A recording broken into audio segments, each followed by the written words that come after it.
Hello students, last class में हमने discuss किया था फिनेंशियल स्टेटमेंट्स का चैप्टर द बिगिनिंग कि किस तरीके से हमने कंपनीज के फिनेंशियल स्टेटमेंट्स को प्रिपेयर करना है। आज की क्लास में हम डिस्कस करेंगे फाइनेंशियल स्टेटमेंट्स के सेकंड पार्ट को। So our chapter is same, financial statements of companies. In last video we discussed about the balance sheet of the company only.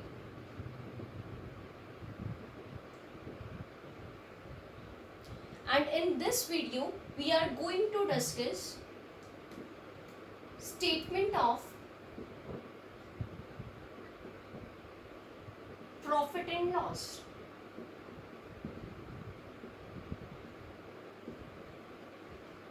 ये वही statement of profit and loss है जो आपने class 11th में profit and loss account prepare किया था। जब आपने P&L अकाउंट प्रिपेयर किया था, सोल प्रोप्राइटरशिप फर्म्स का वो अकाउंट था जिसमें आप कुछ इस तरीके का फॉर्मेट था आपका, particulars, amount, particulars, amount.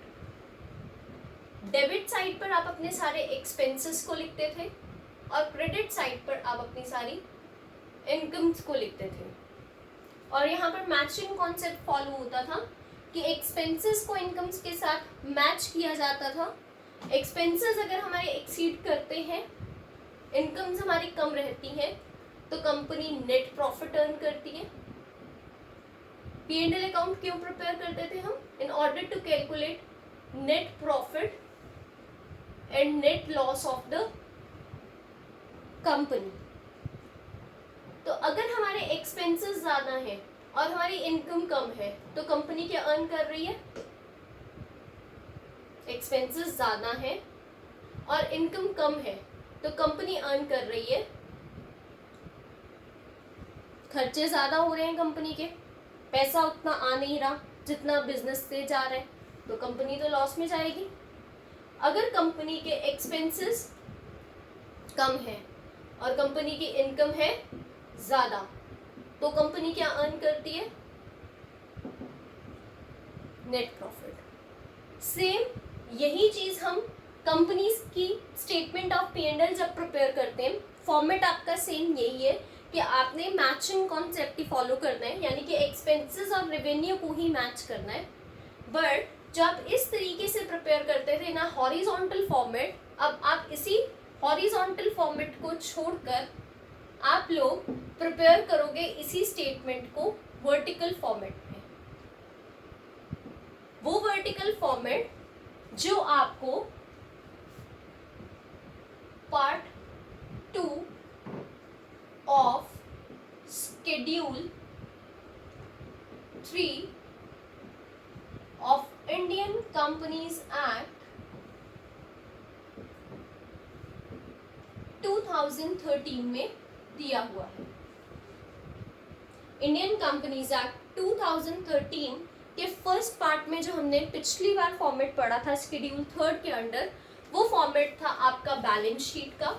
Schedule 3 के ही पार्ट 2 में आज जो फॉर्मेट हम डिस्कस करेंगे वो फॉर्मेट है आपका statement of profit and loss का। देखिए अब इसका फॉर्मेट किस तरीके से बनता है।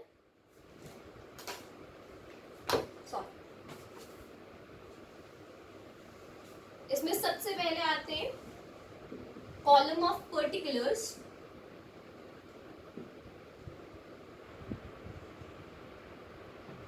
सेकंड कॉलम आपका इसमें आता है नोट नंबर।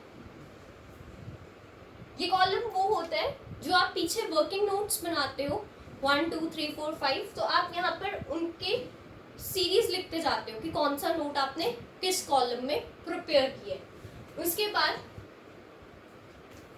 नेक्स्ट 2 कॉलम्स आपके वही होते हैं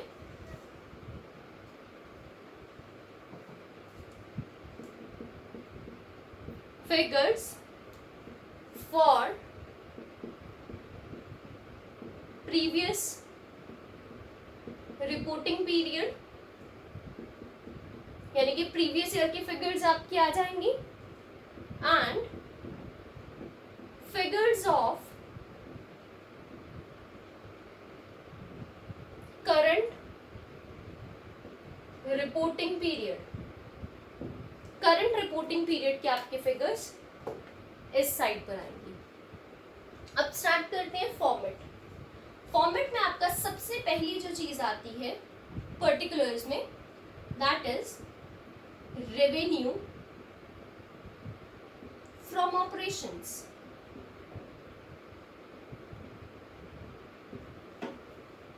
रेवेन्यू फ्रॉम ऑपरेशंस, ऑपरेशंस मतलब जो भी आपकी day to day business activities है। रेवेन्यू मतलब उन एक्टिविटीज से जो भी आप पैसा कमा रहे हो। तो रेवेन्यू फ्रॉम ऑपरेशंस ये आपकी इनकम होती है। इसके बारे में देखो, रेवेन्यू फ्रॉम ऑपरेशंस आपके हम सेल को बोलते हैं, और सेल्स में से अगर कोई भी सेल्स रिटर्न है तो आप उसको माइनस करके, या कोई भी सेल ऑफ स्क्रैप है तो आप उसको माइनस करके ये जो रेवेन्यू फ्रॉम ऑपरेशंस का अमाउंट होता है इसको आप कैलकुलेट करके यहाँ पर अपनी final balance sheet statement of P&L में लिखते हैं। So revenue from operations means the revenue which we are, the income which we are earning from our day to day activities.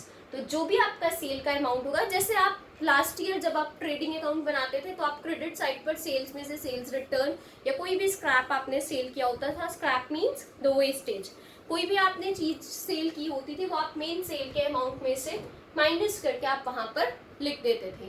Same ही आपने यहाँ पर करना है। तो रेवेन्यू फ्रॉम ऑपरेशंस आपका सबसे पहले आएगा।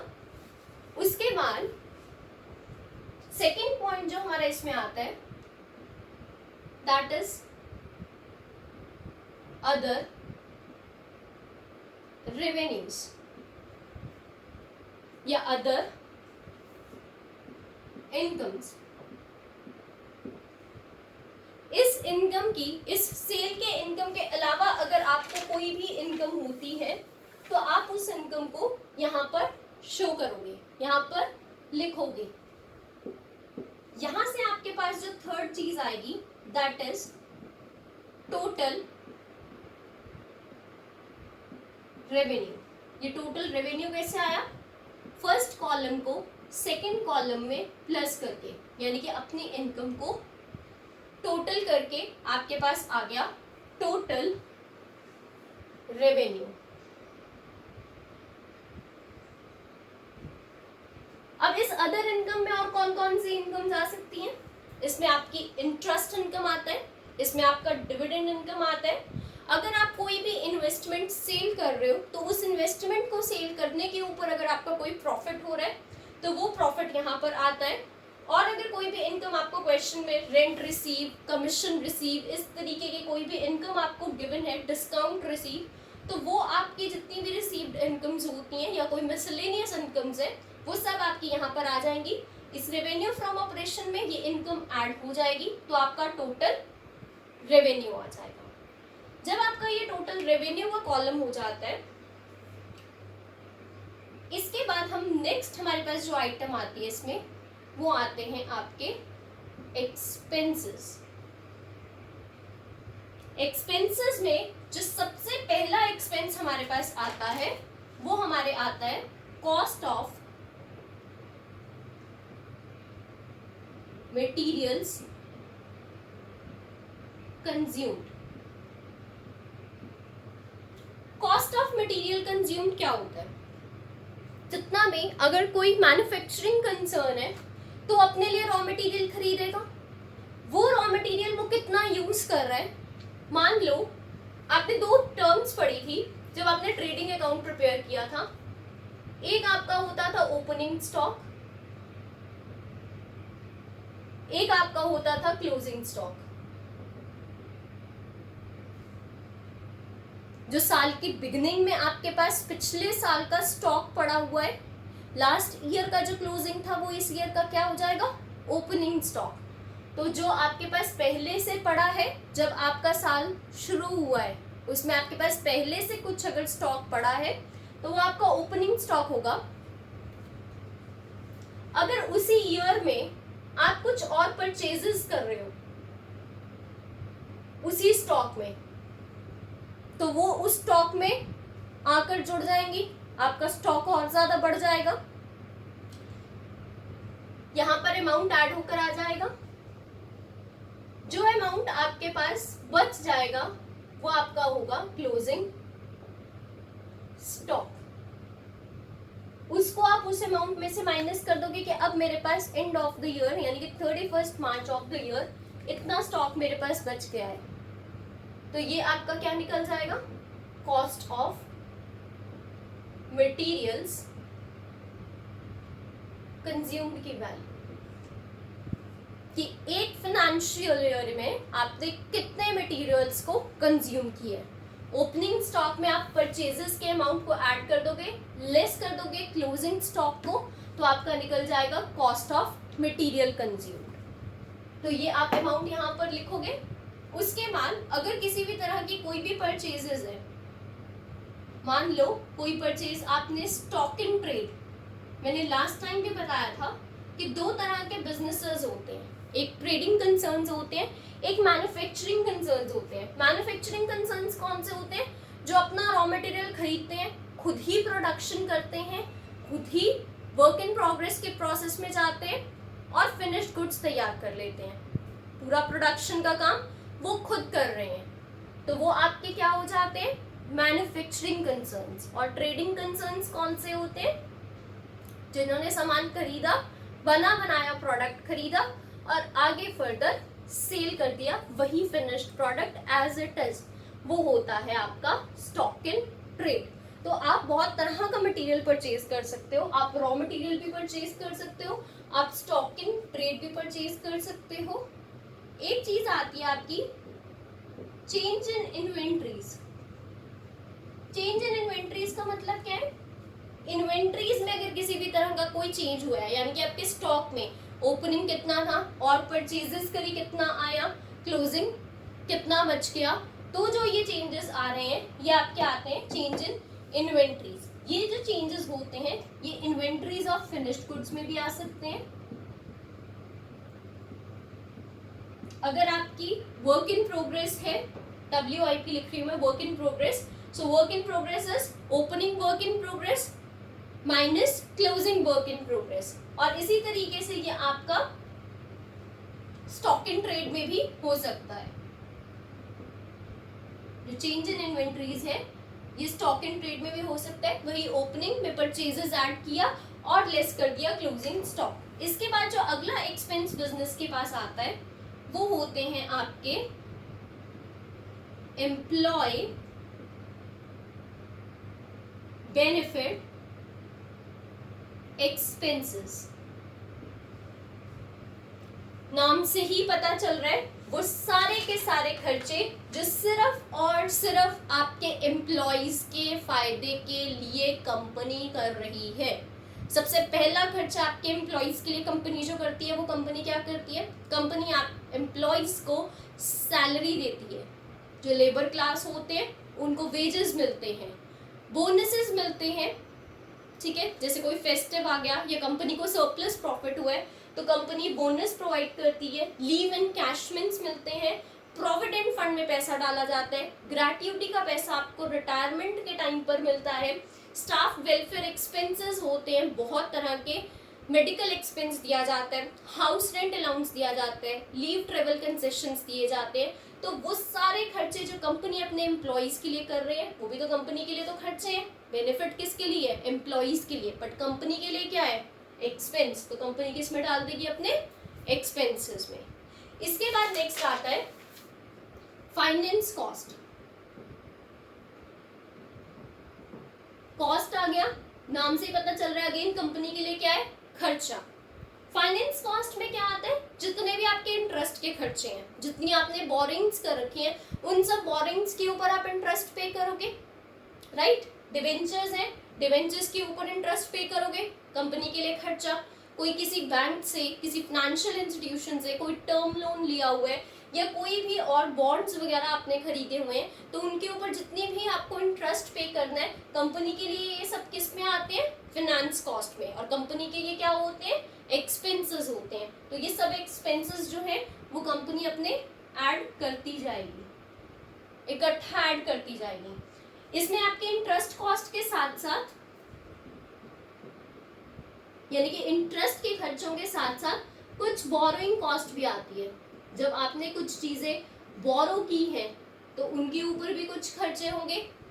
जैसे मान लो आप किसी कोई प्रीमियम पे कर रहे हो, या आप कमिटमेंट चार्जेस पे कर रहे हो, या कमीशन पे कर रहे हो। बोरो करने के टाइम जो आप चीजें करते हो, मॉर्टगेज कुछ कर रहे हो, कुछ सिक्योरिटी रख रहे हो, ऐसे ही तो सिंपली आपको लोन नहीं मिल जाता, बहुत सारी फॉर्मेलिटीज होती हैं। उन सब फॉर्मेलिटीज को करते टाइम जो भी कंपनी खर्चे कर रही है वो सब आपका बोरोइंग कॉस्ट में आ जाता है। इसके बाद नेक्स्ट एक्सपेंस की मेन हेडिंग जो हमारे पास आती है that is depreciation and amortization expenses। Depreciation बहुत अच्छे से अवेयर हो आप लोग इस टर्म से, आपने क्लास 11th में ये टर्म पढ़ी थी, डेप्रिसिएशन। डेप्रिसिएशन होता क्या है, एक बार दोबारा रिवाइज करवा देती हूँ। डेप्रिसिएशन होता है फिक्स्ड एसेट की वैल्यू, जब हम उसको यूज करते रहते हैं, हम कोई भी चीज यूज कर रहे हैं तो ईयर टू ईयर उस चीज की वैल्यू जितना ज्यादा यूज करोगे, वियर एंड टीयर करोगे, ईयर टू ईयर उस चीज की वैल्यू बढ़ती जाएगी। क्यों, किसी भी चीज को कितना भी यूज कर लो, कभी ना कभी तो उसकी वैल्यू कम होगी, आफ्टर ऑल मशीनरी है। कभी तो ऐसी वैल्यू आएगी कि अब ये यूज करने लायक नहीं बची है। तो हम क्या करते हैं, हम अपनी फिक्स्ड एसेट्स के ऊपर ईयर टू ईयर डेप्रिसिएशन लगाते जाते हैं, उसकी वैल्यू रिड्यूस होती जाती है। तो जो वैल्यू रिड्यूस हो रही है, टेंजिबल एसेट की वैल्यू का ईयर टू ईयर रिडक्शन जो होता है, इस ईयर टू ईयर रिडक्शन को टेंजिबल एसेट में बोला जाता है depreciation. Reduction in the value of fixed tangible assets. Now what is this amortization? amortization क्या होता है? amortization का मतलब भी राइट ऑफ ही होता है, रिडक्शन ही होता है, reduction in the value of asset ही होता है। Then what is the difference between depreciation and amortization? Depreciation जो होता है is the reduction in the value of fixed tangible asset, and amortization is the reduction in the value of an intangible assets, those assets which we can't see, which we can't touch, but only we can feel. These are intangible assets. तो जो intangible assets की value year to year reduce होती है उसे हम बोलते हैं, उसके ऊपर जो year to year reduction होता है उसके लिए जो टर्मिनोलॉजी यूज की जाती है दैट इज amortization। बात उसकी भी रिडक्शन ही है, डेप्रिसिएशन का मतलब भी रिडक्शन इन द वैल्यू हुई है, amortization का मतलब भी रिडक्शन इन द वैल्यू ही है, but the single difference is depreciation tangible fixed assets के ऊपर लगता है और amortization जो है ये आपका intangible assets के ऊपर लगता है। And you people are very well aware of tangible assets and intangible assets। इसके बाद जो बचते हैं आपके जितने भी आपके बाकी के खर्चे बच गए हैं वो आपके आ जाते हैं अदर एक्सपेंसेस। और जो आपको क्वेश्चन में लगता है कि ये आपकी कंपनी के खर्चे हो सकते हैं, कैरेज का हो गया, फ्रेट का हो गया, मैन्युफैक्चरिंग एक्सपेंसेस हो गए, रेंट रेट टैक्सेस हो गए, इंश्योरेंस हो गया, डिस्काउंट अलाउड हो गया, बैड डेट्स हो गए, बहुत तरीके के खर्चे, courier expenses, telephone charges, share issue expenses. तो जितने भी एक्सपेंसेस जो हमने यहाँ पर नहीं लिखे, जो बच जाते हैं उनको आप यहाँ लिखते हो। यहाँ लिखने के बाद आप करते हो एक्सपेंसेस का टोटल। तो यहाँ पर आपका आ जाता है टोटल एक्सपेंसेस।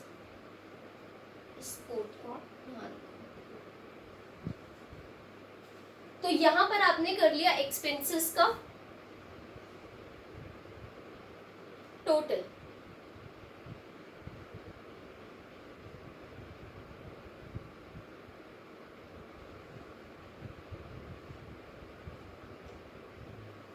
एक्सपेंसेस को टोटल करने के बाद मैं आगे का स्टेप ऊपर समझा देती हूँ, हो सकता है विजिबल ना हो, इसी फॉर्मेट को मैं ऊपर बना लेती हूँ।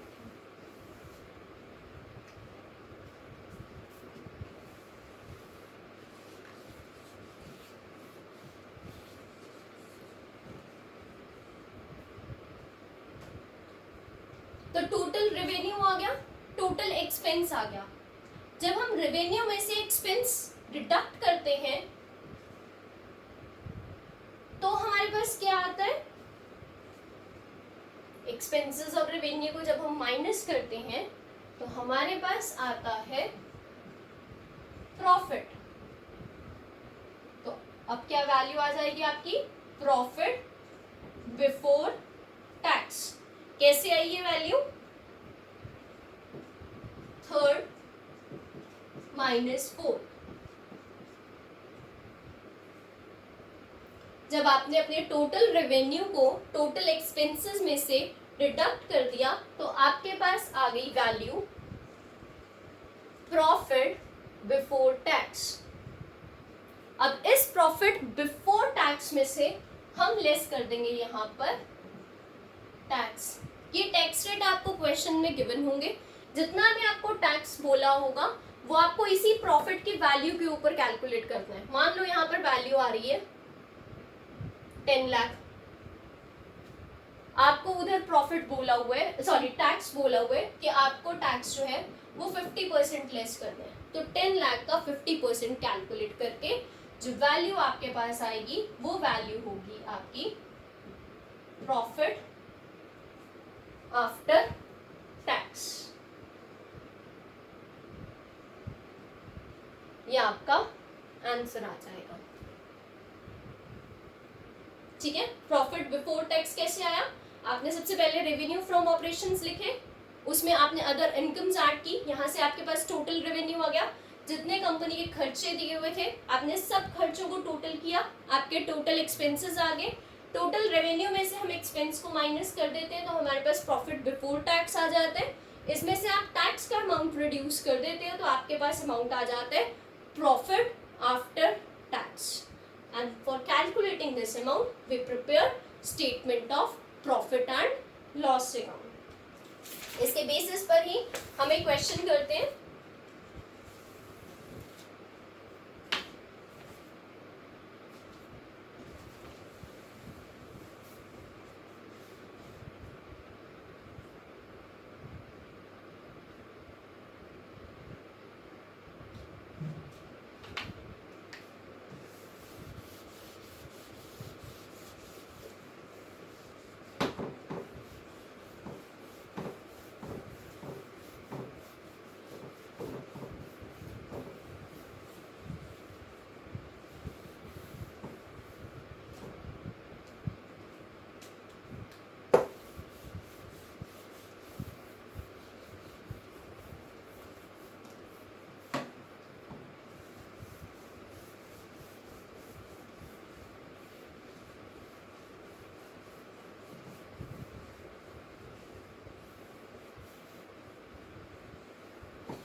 इसके बेसिस पर ही हमारा क्वेश्चन आता है। सो पहले क्वेश्चन देख लीजिए, compute revenue from operations, compute revenue, note कर लीजिए अपनी नोटबुक्स में, compute revenue from operations comma other income, other income and total revenue and total revenue for a financial company, for a financial company from the following particulars. So particulars जो आपको given है वो है आपको interest on loan, interest on loan amount है आपका 40 lakh.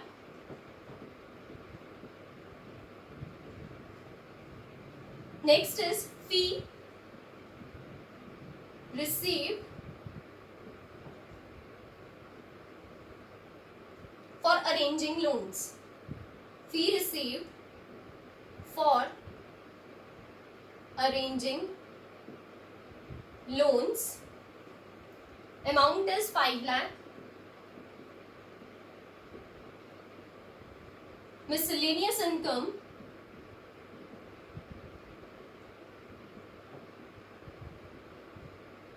amount is 15,000. Profit on sale of building, profit on sale of building amount is 2 lakhs.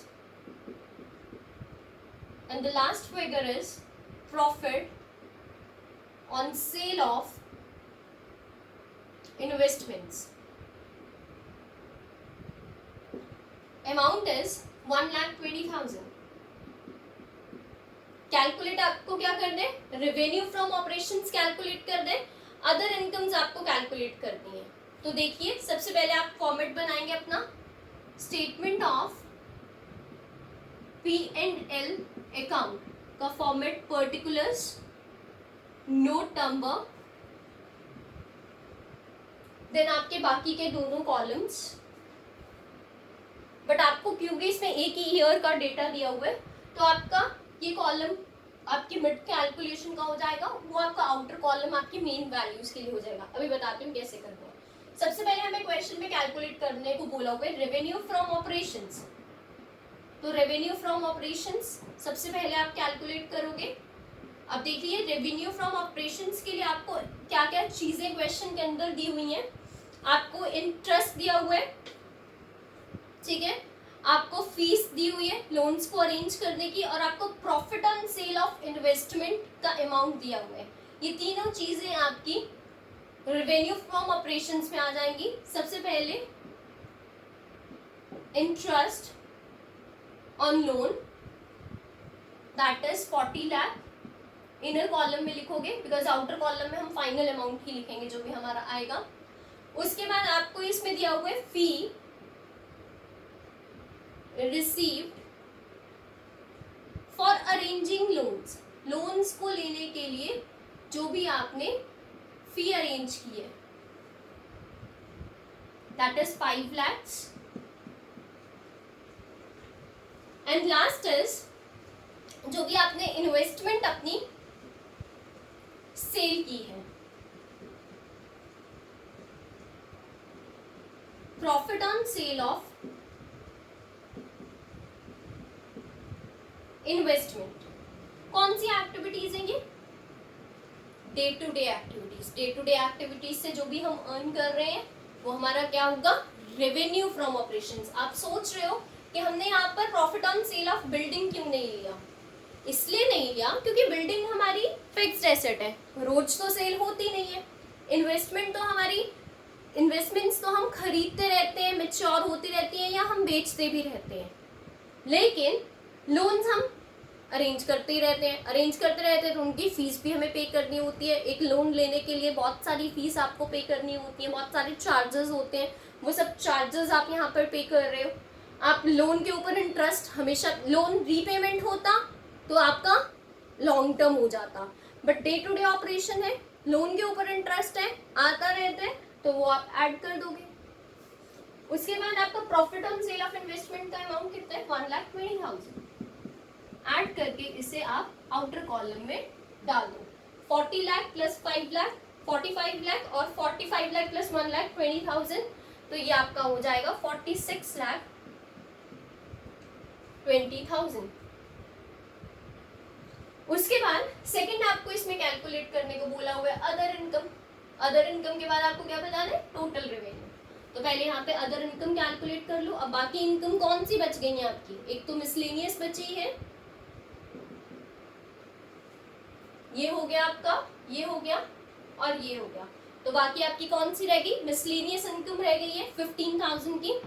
So write down miscellaneous income 15,000 and profit on sale of building, profit on sale of building. तभी मैंने बताया था कि revenue from operations में operations जो word है ये day to day activities से, तो आपको जितनी डे टू डे इनकम्स होंगी आपकी वो वहां पर आएंगी। इसका अमाउंट है आपका 2 लाख, तो ये आपका आ जाएगा आउटर कॉलम में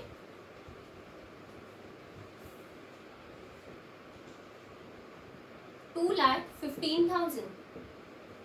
अब हमें क्या चाहिए क्वेश्चन में, थर्ड टोटल रेवेन्यू। तो टोटल रेवेन्यू कैसे आता है, जब आप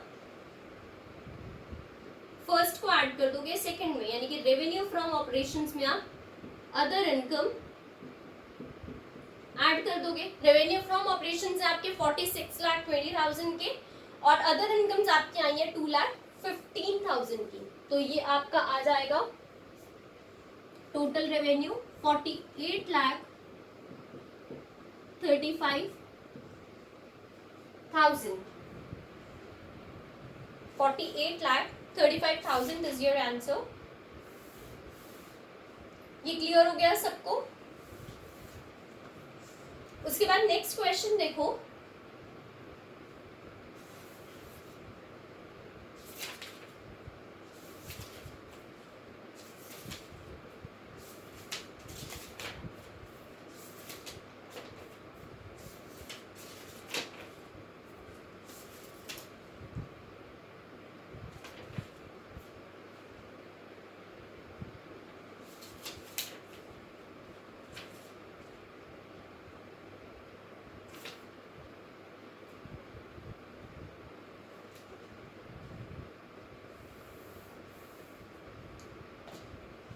prepare a, note down in your notebooks, prepare a statement of profit and loss, prepare a statement of profit and loss from the following balances, from the following balances extracted from the books, extracted from the books of Alisa Limited, extracted from the books of Alisa Limited as at 31st March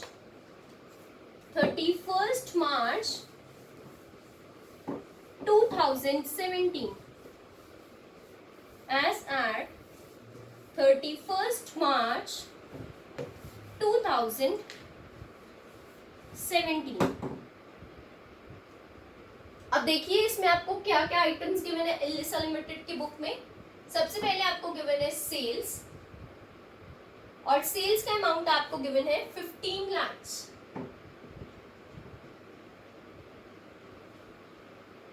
15 lakh. उसके बाद आपको given है cost of material consume, cost of material consume, इसका amount आपको given है 8 lakh. Next है आपका 10% debentures, 10% debentures issued on 1st April, issued on 1st April 2016, and the amount is 2 lakh। 2016 में डिबेंचर्स इशू करें, उनके ऊपर 10% आपका इंटरेस्ट है। Next item is depreciation on machinery,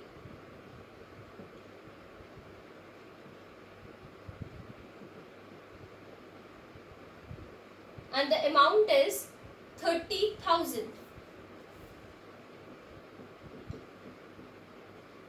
Next is wages, amount is 1,80,000. Salaries amount is 60,000. Sale of scrap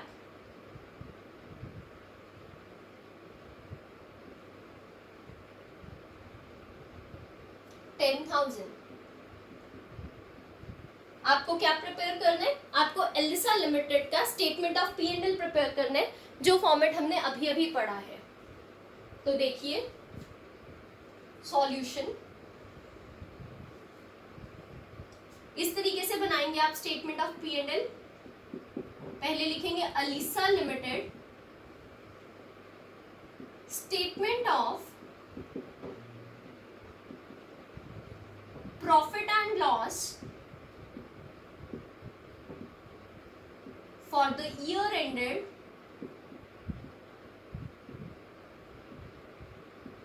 31st March and the year is 2017. This is the column of particulars. Next is the column of note number. And third is your amount. और amount आपका किस में होगा? इन rupees.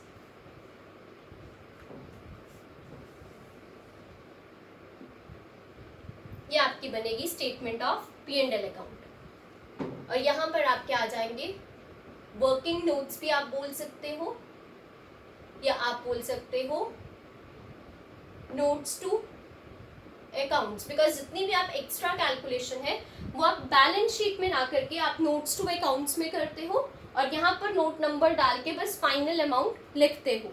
अब start करते हैं Elisa limited का question. Notes to accounts में आपके दो ही कॉलम बनते हैं. एक कॉलम आपका पर्टिकुलर्स का आता है और दूसरा आपका कॉलम आता है amount, and amount is in rupees. Right. तो सबसे पहले क्वेश्चन स्टार्ट करते हैं. क्वेश्चन में आपको सबसे पहले गिवन है सेल्स. फॉर्मेट के अकॉर्डिंग अगर हम देखा जाए तो सबसे पहले हमें क्या गिवन होता है? Revenue from operations. तो सेल्स और रेवेन्यू फ्रॉम ऑपरेशंस में कोई डिफरेंस है नहीं. तो सबसे पहले हम लिखेंगे रेवेन्यू फ्रॉम ऑपरेशंस, बट उसके साथ साथ हमें एक और सेल गिवन है, that is sale of scrap 10,000. आ जाओ रेवेन्यू फ्रॉम ऑपरेशंस पर. नोट्स में देखिए, नोट्स में लिखेंगे revenue from operation. Note number आपका 1 है. कैलकुलेट आपको करना है रेवेन्यू फ्रॉम ऑपरेशंस, जिसमें आपको सबसे पहले सेल्स का अमाउंट दिया हुआ है, दैट इज 15 लाख. इसमें हम ऐड कर देंगे सेल ऑफ स्क्रैप. चाहे वेस्टेज की सेल है बट है तो सेल, तो सेल में सेल का अमाउंट ऐड होगा तभी आपका टोटल रेवेन्यू कैलकुलेट होगा. तो ये आपका सेल ऑफ स्क्रैप कितने का है? 10,000 का. तो यहाँ पर अमाउंट कितना आ गया? 15 लाख 10,000. तो आप आउटर कॉलम में यानी कि अपनी बैलेंस शीट जब आप प्रिपेयर करोगे तो आप यहाँ पर क्या लिखोगे? सबसे पहले revenue from operations. Revenue from operations आपका आया कहाँ से है? नोट नंबर वर्किंग नोट 1 से, तो नोट नंबर 1 आ जाएगा. और अमाउंट कितना कैलकुलेट हुआ इसका? 15 लाख 10,000. इसके बाद क्वेश्चन में देखो, आपको कोई भी अदर इनकम गिवन है क्वेश्चन में? हाँ जी, देखिए कोई अदर इनकम गिवन है आपको क्वेश्चन में? नहीं. तो आप आगे का क्वेश्चन कंटिन्यू करोगे. अदर इनकम नहीं गिवन है तो यही इनकम आपका, यही रेवेन्यू क्या होगा? Total revenue. उसके बाद नेक्स्ट आपका क्या आता है? एक्सपेंसेस.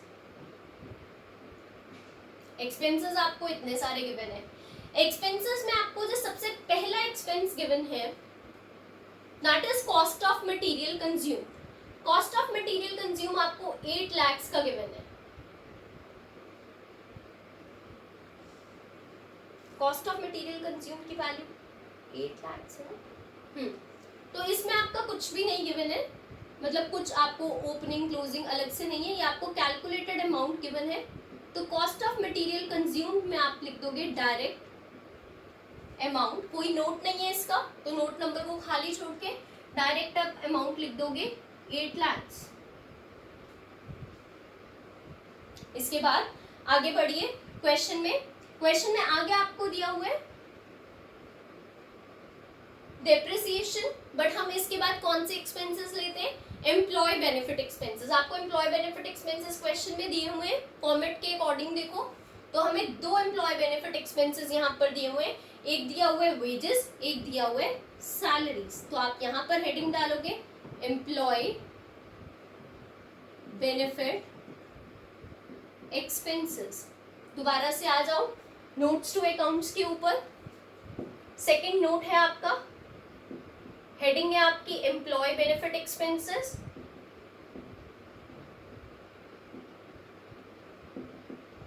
इसके अंडर आपको वेजेस गिवन है जिसका अमाउंट है 1,80,000। उसके बाद आपको गिवन है सैलरीज जिसका अमाउंट है आपका 60,000। तो इसका आप टोटल यहीं के यहीं कर लोगे।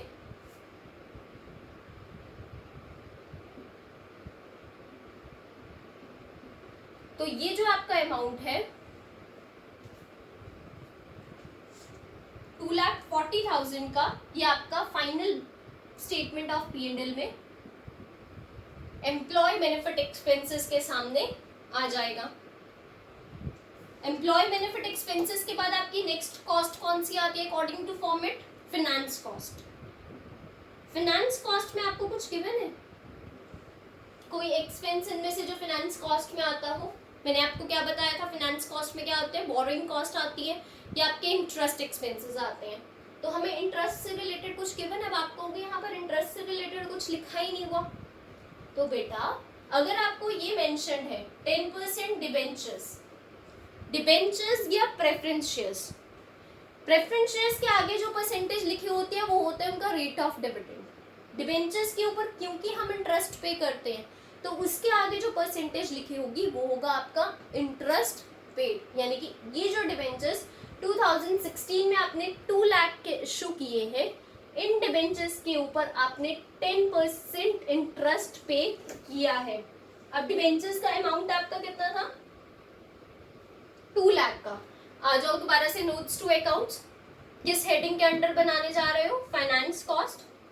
और फाइनेंस कॉस्ट में क्या है, 10% interest on debentures of rupees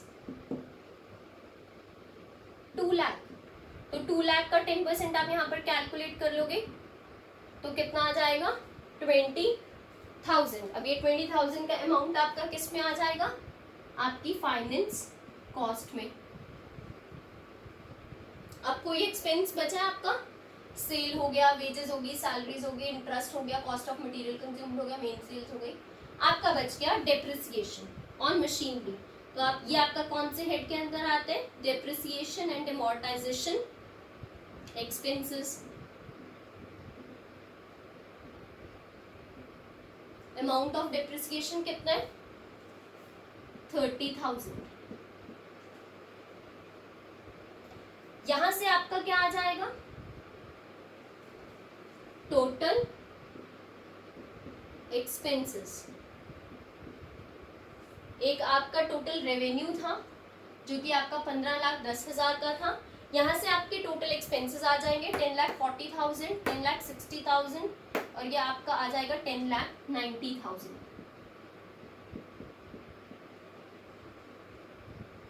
ठीक है, अब हमें क्वेश्चन में क्या निकालना है, प्रॉफिट बिफोर टैक्स। कैसे निकलता है, एक्सपेंस और रेवेन्यू को माइनस करके, यानी कि column number first minus second, first को सेकंड में से माइनस करोगे, 15,10,000 को माइनस करोगे 10,90,000 में से, तो अमाउंट कितना आएगा आपका प्रॉफिट का, 4,20,000 इज योर आंसर। ऐसे आंसर लिखना नहीं है, मैं वैसे आपको बता रही हूँ कि आपका जो प्रॉफिट है वो 4,20,000 का निकला। इसके बाद अगर क्वेश्चन में आगे का स्टेप आपको ये बोला होता कि आपका टैक्स जो है वो 50% है, तो आप क्या करते, 4,20,000 का 50% कैलकुलेट करते। अब 4,20,000 का 50% कितना होगा, 2,10,000। तो नेक्स्ट स्टेप भी मैं इसी में बता देती हूँ। 2,10,000 को आप इसमें से माइनस करते तो यहाँ पर आपका क्या आ जाता, प्रॉफिट आफ्टर टैक्स। इसमें से 4,20,000 में से 2,10,000 को माइनस करते तो वापस आपका आंसर आ जाता 2,10,000। ये आपका पूरा का पूरा क्वेश्चन बन गया according to your format, according to companies act 2013 statement of profit and loss. Format learn होगा, क्वेश्चन बहुत इजीली हो जाएगा। फॉर्मेट लर्न नहीं होगा, क्वेश्चन भी नहीं होगा। So try all the questions of your book, and if you have any doubt then you can ask me anytime. Thank you students.